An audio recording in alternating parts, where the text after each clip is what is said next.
I didn't think that they had that comeback in them. Sabrina was playing terrible. Sabrina was terrible for 3.5 quarters of that game. Before she hit that second three, or the first three rather, she was 2 for 7 for the game. Okay. She just wasn't great. I didn't see that kind of comeback. I certainly didn't see that bomb.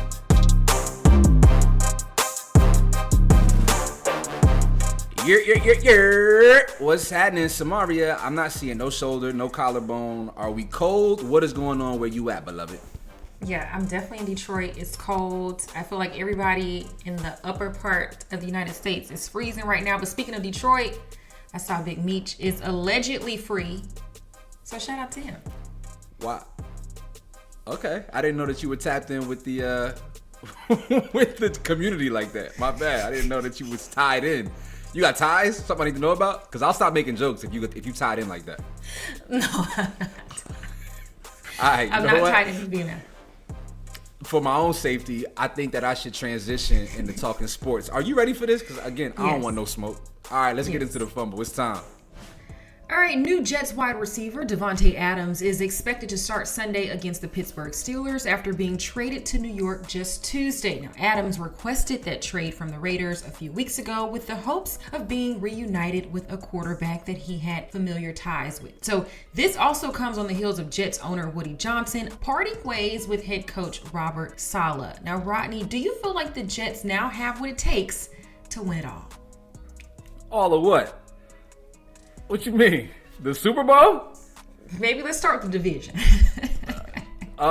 Maybe the division, because the division is not that great this year. So I think that they still have a shot at maybe catching Buffalo. That last week's game, I think, was a tough L. They don't have an offensive line. The defensive front is weak as well.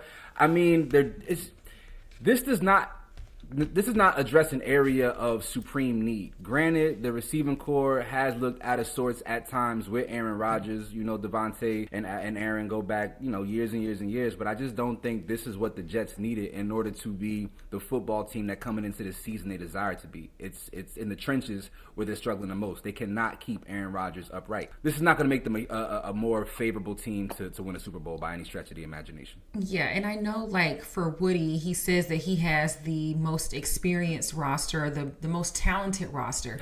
But it seems like you're putting all of your eggs in Aaron Rodgers' basket, and who's to say he's going to even be there next year or even be playing football come next year? You literally brought over everybody that Aaron Rodgers wanted you to bring. You got Randall Cobb, you got Lazard, you got 3 offensive linemen, you got Davante Adams. He wanted Nathaniel Hackett calling the plays. You got that. And they still weren't winning. So at what point do you really kind of take a step back and say, why am I giving Aaron Rodgers everything that he's asking for, and you may not even get any return from it because, like I said, he may not even be playing next year? Yeah, the worst part is that he's been the weakest link.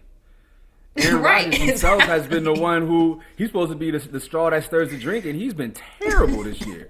Like, his numbers are on par with Zach Wilson's last year. That's not even like hyperbole. Yes. That's a fact. Yes. No, it is. Through 6 games, it's the same. It's identical. They scored the same amount of points year to date this year as they did last year. So there has been no improvement on the offensive end for the Jets coming into the season.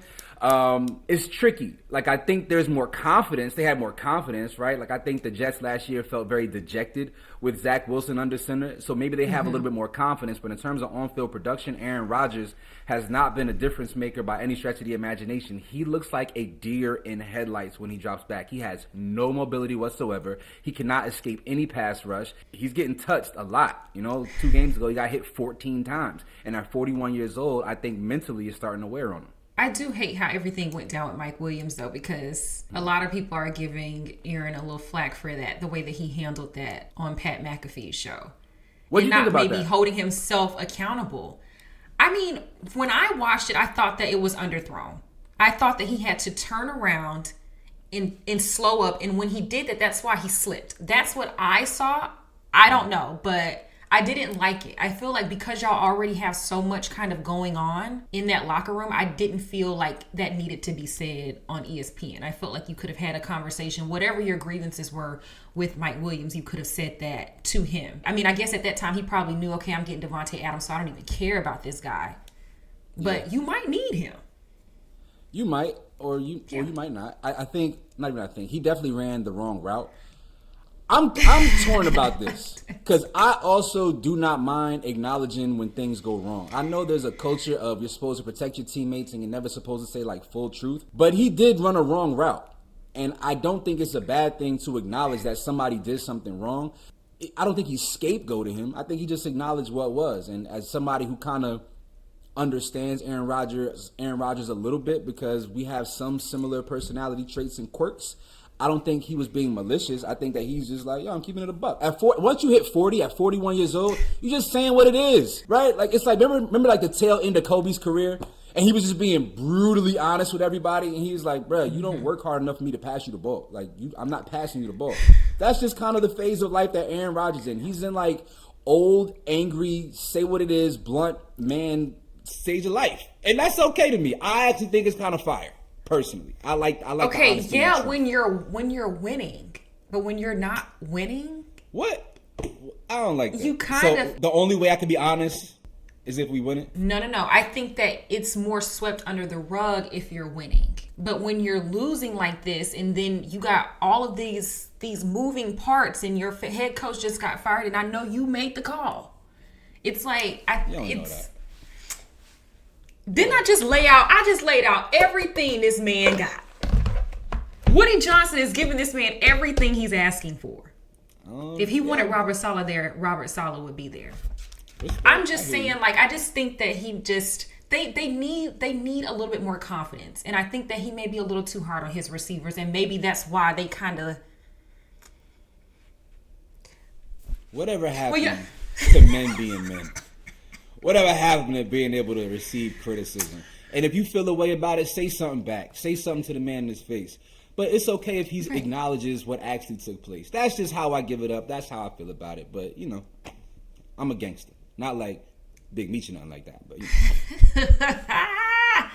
know. Y'all let us know down in the comments, what do you think about this trade for Davante Adams to the Jets? Do you feel like this is what the Jets need to win it all? Or even just the division? Drop down in the comments. Samaria, game 3 of the WNBA Finals was crazy. Down for most of the game, including by double digits for most of the second half, losing by as much as 15. But New York Liberty stormed back behind Breanna Stewart. But the closer was Sabrina Ionescu, who hit 2 threes late in the game, one of which was an absolute bomb with just 1 second left on the clock to win it, putting Liberty just one win away from winning their first ever championship. Samaria, I'm sure you were tapped in. What was the most surprising thing in this game to you? Nothing surprised me. Everything that we thought we were going to get out of a game 3, we got. Honestly, I mean, first of all, let's start with Nafisa Collier, right? Woo! She was absolutely magical. The connection between her and Courtney Williams, oh my God. And then she has the most points in a postseason, surpassing Diana Taurasi. So she has 249 points this postseason. It's crazy. However, I said that New York was the most solid, most complete team. Although Minnesota somehow, I think they match up with them better, so they've been able to play them better than any of the other teams. But what we saw there, New York not giving up, continuing to fight to the very end, is what I thought we were gonna see that. So no, I'm not surprised by anything. I didn't think that they had that comeback in them. Sabrina was playing terrible. Sabrina was terrible for 3.5 quarters of that game. Before she hit that second 3, or the first 3 rather, she was 2 for 7 for the game. Okay. She just wasn't great. And so I thought they needed somebody else besides Breanna to hit a shot. Jonquil Jones, she played decent, but I didn't see that kind of comeback. I certainly didn't see that bomb, with 1 second left on the clock. I thought it was a terrible possession. I thought she held the ball for way too long. It was a tie ball game. I felt like she should have attacked the rim, got something in the paint, potential to get fouled, right? She didn't do any of that. It was, but she made the shot, and so she's the hero, right? To the victor goes the spoils. It was a hell of a ball game, though. If you weren't watching, man, you really missed out on some high-level elite basketball that did not include Caitlin Clark. And it was a phenomenal game. They're already claiming it to be the biggest victory in Liberty history, and the biggest shot in Liberty history as well. So I mean, like I said, that just shows you that they're a really good team. They were the better team in that last quarter. Like you said, they didn't play great, but for them to be able to come back from down, what was that much as 15 points, to come back and win this game, like that just shows, like I said, this is the more solid team. Like It's crazy though because Minnesota played like they looked so good last night. Yeah, but I forget her first name, but the young lady, her last name is Smith. She got injured, and so she missed the third and fourth quarter. And I think that was a huge blow to their offense. They became really one-dimensional, lost a little bit of diversity. But speaking of teams, also yesterday it was announced that Caitlin Clark is first team All WNBA, as I told you she would be. How are you feeling about Caitlin Clark in her rookie season, first rookie since Candace Parker to be named first team All WNBA? That is so crazy to think about. Congratulations to her. I mean, like, she got picked over like Sabrina Ionescu, who we was just talking about. I mean, I think it's deserved. I definitely think it's well deserved. That is a tough first team. Okay, let me see. Let's name all of them. So you have Collier, who we just said, Asia Wilson, Breanna Stewart, Caitlin Clark, and then Alyssa Thomas. That's elite. That's elite company. Elite yes. company. Yes. Yeah. And I think even more so than anything, right? Forget the rookie of the year. I think this is the biggest acknowledgement for the kind of season that Caitlin had. There was much conversation, of course, as we all know, a lot of discourse around how great or how great she is or was not. And I think that her name alongside the rest of that list really signifies just how exemplary her season was. Because I don't think people fully understand just how dominant she was on the court. And the only way to really be the only way to acknowledge it is to be first team All WNBA. So I'm really happy they got this right. It's phenomenal.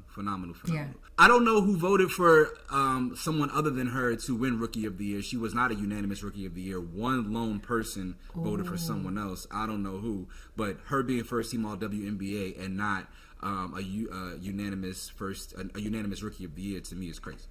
Y'all let us know your thoughts in the comment section below. Do the Liberty have this series in the bag? Of course, we have Game 4 coming up, but they just need one more victory to win it all. And also, I want to hear your thoughts about Caitlin Clark being named first team All WNBA. Drop your thoughts in the comment section below. 1,006 days, Rodney. That is the last time Lonzo Ball played a basketball game. He took the floor Wednesday night for the Bulls in a preseason matchup against Minnesota. He was greeted with a standing ovation from Bulls fans. Now, he was restricted to just 15 minutes, but in that time, he put up 10 points, shooting 4 of 6 from the field. Lonzo, of course, has undergone 3 surgeries to repair cartilage in his knee, and he says all of those injuries and all the rehab is now behind him. What was your reaction, Rodney, to Lonzo's return? I'm a huge Lonzo Ball fan. Like, really? Watching him in high school, watching him in college, watching him those first couple of years in the league, I think that he has always been a very special NBA talent. Yeah. Defensively, he's great. Once he fixed his shot, right, he put so much work in to fix his shot, literally changing the entirety of his form. I fell in love with the basketball player. And so to see him struggle through injury the way in which he did, it was painful. It was reminiscent of he wasn't as great as them, but it was reminiscent of Brandon Roy, reminiscent of Derrick Rose as well. Yeah. You know, Greg Oden. I felt like his talent level was so elite, it just didn't feel fair that he was unable to fully tap in with his potential.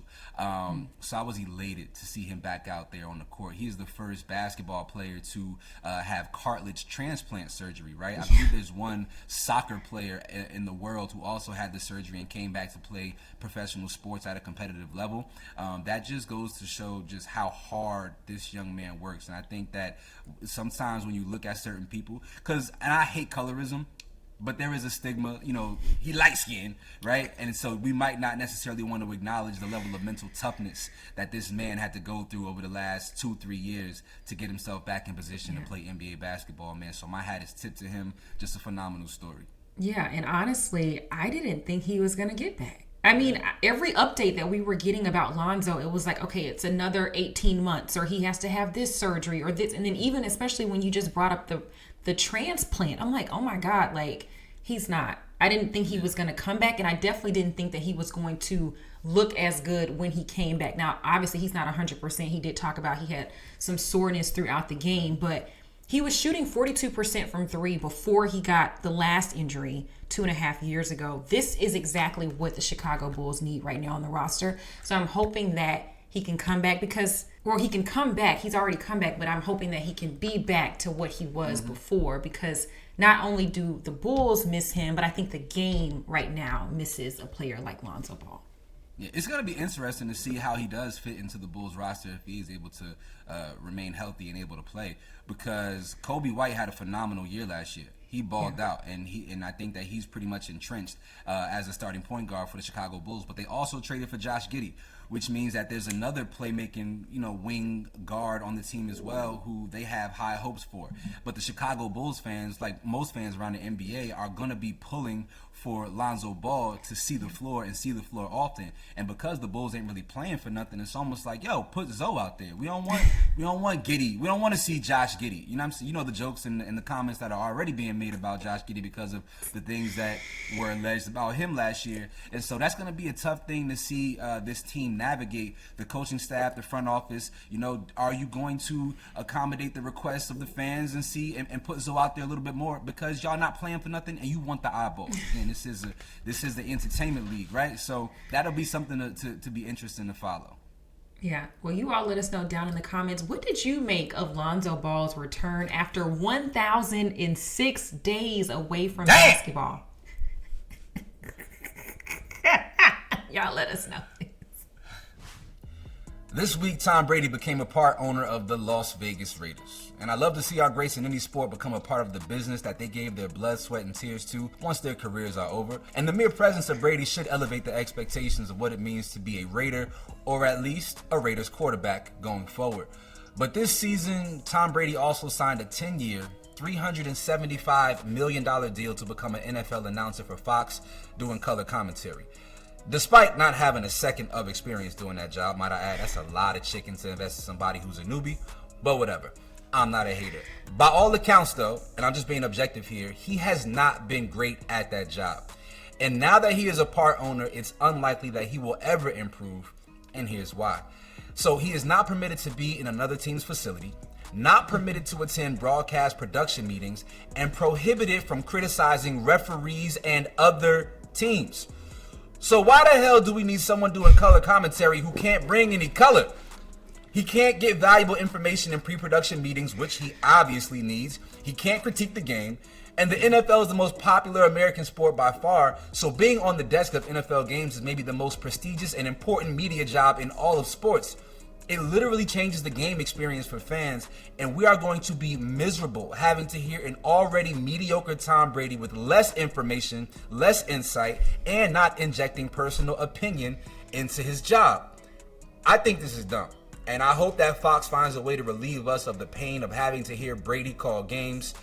Samaria, that's all I got to say. My question for you is, being a sports journalist, media member yourself, how do you think these restrictions will affect Tom Brady's job as a color commentator?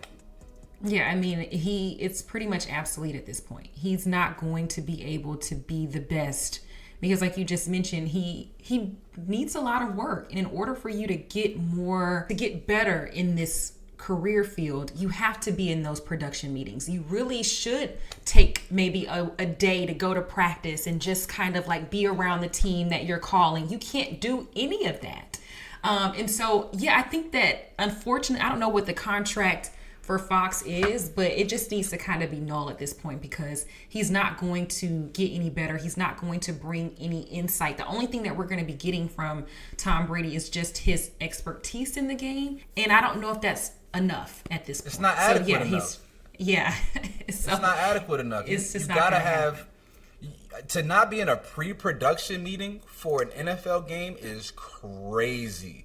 Like, that's where all of the storylines, the information is disseminated, right? Now, you can't get any kind of inside information on these teams because then it's a huge conflict of interest. So, great. Like, he's going to sit back. He's going to assess different quarterbacks, different quarterback play. But the minutia, you know what I mean? Like, of the game, like, there's so many things that he's not going to have access to before the game starts, and he'll be in real time trying to absorb information while also communicating to millions and millions of fans via broadcast. I just think this is a recipe for disaster. I don't understand how this is going to work. And for $375 million, I need you to be able to have an opinion about a blade of grass. I don't need you to be able to hold back anything. I don't need you to be restricted about anything. I need, if a ref makes a bad call, you got to be able to acknowledge that. If a member of a team that is not the Las Vegas Raiders Raiders has a terrible play, I need you to be able to criticize that player.